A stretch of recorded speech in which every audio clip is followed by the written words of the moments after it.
नमस्कार।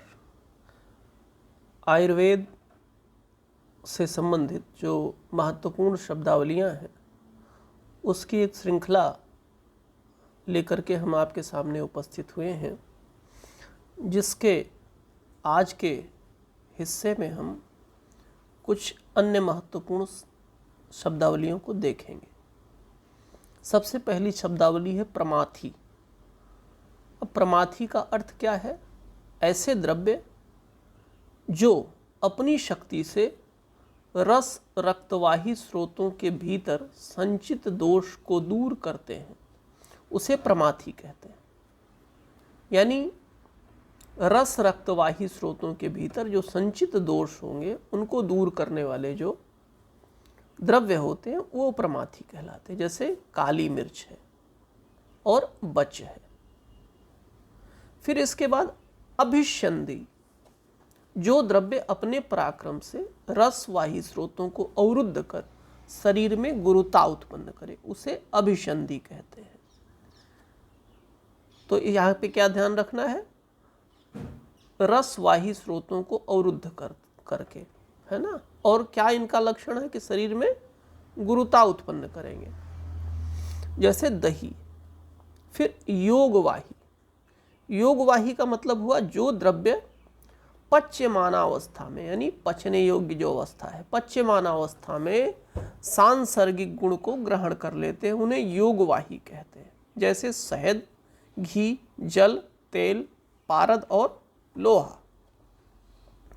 फिर विदाही। विदाही ऐसे द्रव्यों को कहते हैं जिनके सेवन के बाद डकारें आती हैं, और वो डकार कैसी होगी? खट्टी डकार होगी। हृदय में दाहकता उत्पन्न करेगा और भोजन का पाचन देर से होगा। फिर शीतल, जो द्रव्य स्तंभक और ठंडा तथा सुखप्रद हो और प्यास, मूर्छा, दाह और श्वेद यानी पसीने का शमन करे, उसे शीतल कहते हैं। तो इसकी क्वालिटी क्या है? स्तंभक होना चाहिए, ठंडा और सुखप्रद होना चाहिए, और किस किस चीज का शमन करता हो? प्यास, मूर्छा, दाह और स्वेद। फिर उष्ण। उष्ण जो है शीतल के जो विपरीत होगा, यानी यह क्या करेगा? यह प्यास उत्पन्न करेगा, दाहकता उत्पन्न करेगा, मूर्छा को उत्पन्न करने वाला होगा, विशेष घाव को पकाने वाला होगा, उसे उष्ण कहेंगे। स्निग्ध। स्निग्ध का मतलब होता है चिकना, है ना। फिर अब हम देखें कुछ परिभाषिक शब्दावलियां आती हैं, जैसे त्रिकटु। तो आपको ऑब्जेक्टिव में पूछ सकता है त्रिकटु। त्रिकटु में कौन कौन से पदार्थ होते हैं? सोंठ, पीपल और काली मिर्च। इसके जब संभाग को तैयार किया जाता है तो उसे हम त्रिकटु कहते हैं। फिर त्रिफला। आंवला, हरण और बहेड़ा, इसके मिश्रण को जो कि समभाग में लिया गया हो तो हम कहेंगे त्रिफला। फिर त्रिकंटक। कटेली, धमासा और गोखरू को त्रिकंटक कहते हैं। त्रिमद। त्रिमद का अर्थ हुआ कि वाय, विडंग, नागरमोथा और चिलक, इसको त्रिमद कहते हैं। त्रिजात। त्रिजात में दालचीनी है, तेजपात है और इलायची है, इसको त्रिजात कहते हैं। फिर त्रिलवण। सेंधा, काला और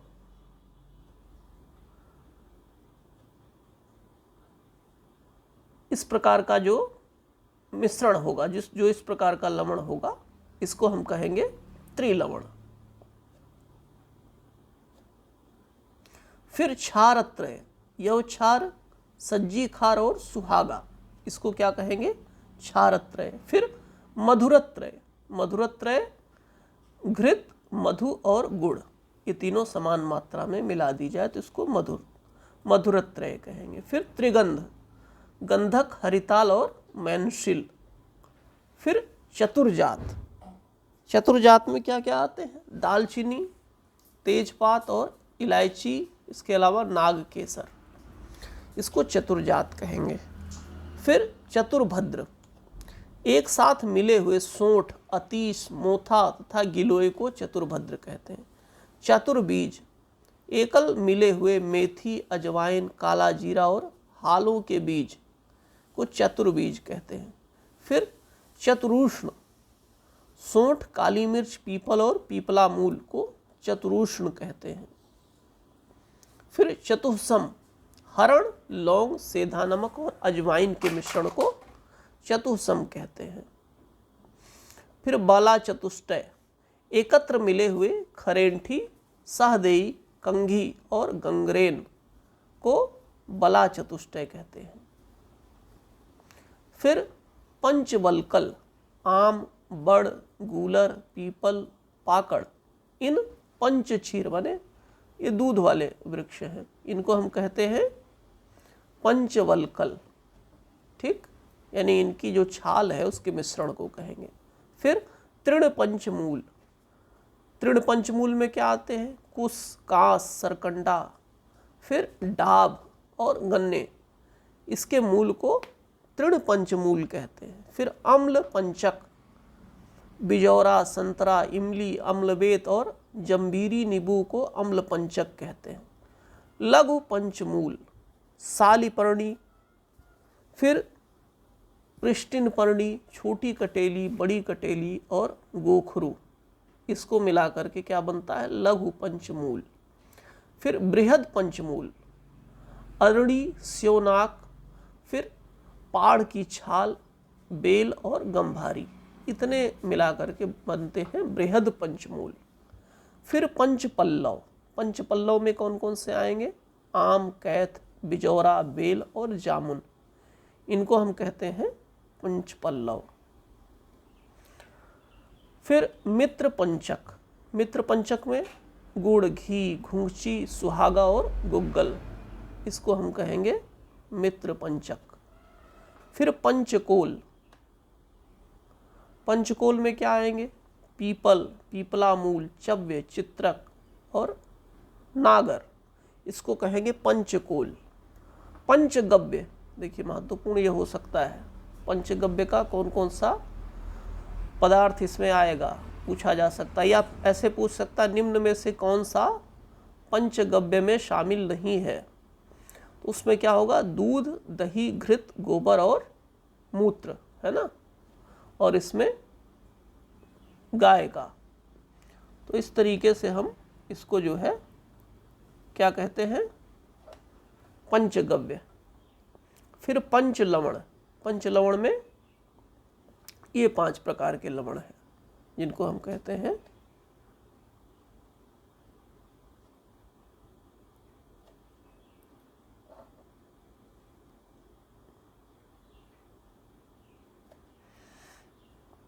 फिर पंचछार, पंचछार में क्या क्या आते हैं? तिल, छार, पलास, अपामार्ग, यवच्छार और सज्जी छार, इनको हम कहेंगे पंचछार। फिर पंच सुगंधी, शीतल, चीनी, सुपारी, लौंग, जवित्री और जायफल, इनको कहेंगे पंच सुगंधी। फिर 5 के बाद अब फिर 6 का नंबर आता है, खडूषण, पंचकोल में ही जब हम काली मिर्च को मिला देते हैं तो खडूषण बनता है। फिर सप्त धातु, सुवर्ण, चांदी, ताम्र, बंग, यशद, शीशा और लोहा को सप्त धातुएं कहते हैं। फिर सप्त उपधातु, सप्त उपधातु में सुवर्ण माक्षिक, रौप्य माक्षिक, नीला थोथा, मुर्दा शंख, खरपर, सिंदूर और मंडूर। फिर सप्त सुगंधी, अगर, शीतल, मिर्च, लोबान, लौंग, कपूर, केसर और चतुर्जात को सप्त सुगंधी।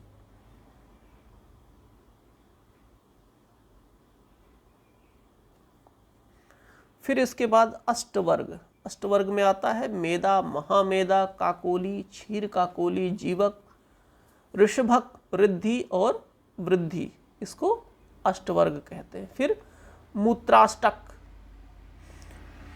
मूत्राष्टक में कितने प्रकार के मूत्र आते हैं? गाय, भैंस, बकरी, भेड़, ऊँटनी, गधी, घोड़ी और हथनी के मूत्र को मूत्राष्टक कहते हैं। ऑब्जेक्टिव में ये भी पूछ सकता है निम्न में से मूत्राष्टक में कौन सा पशु शामिल नहीं है? फिर क्षाराष्टक, क्षाराष्टक में कौन कौन से आते हैं? अपामार्ग है, आक है, इमली है, तिल, ढाक, थुहर और जौ। इनके पंचांग के आर तथा सज्जी क्षार को क्षाराष्टक कहते हैं।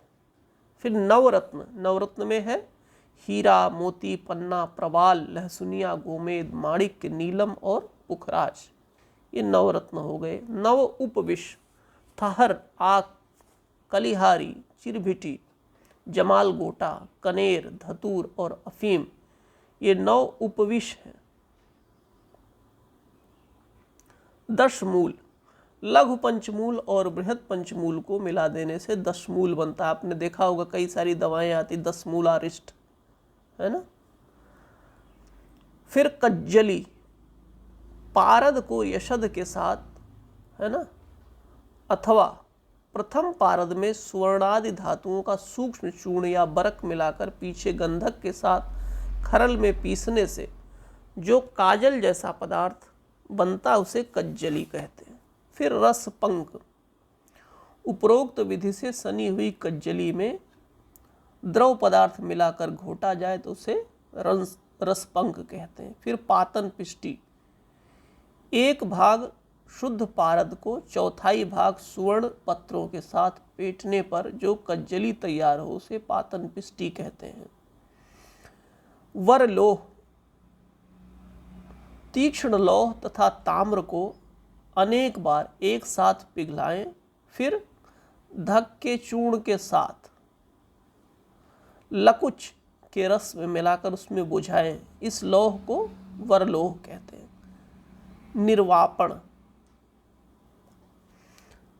अग्नि में पिघली हुई अन्य धातुओं को पिघलाकर बंकनाल से ककर कर मिला दिया जाए तो उसे निर्वापण या निर्वाहण कहते हैं। बंकनाल, पीतल आदि धातु की 1 हाथ लंबी अग्रभाग में मुड़ी हुई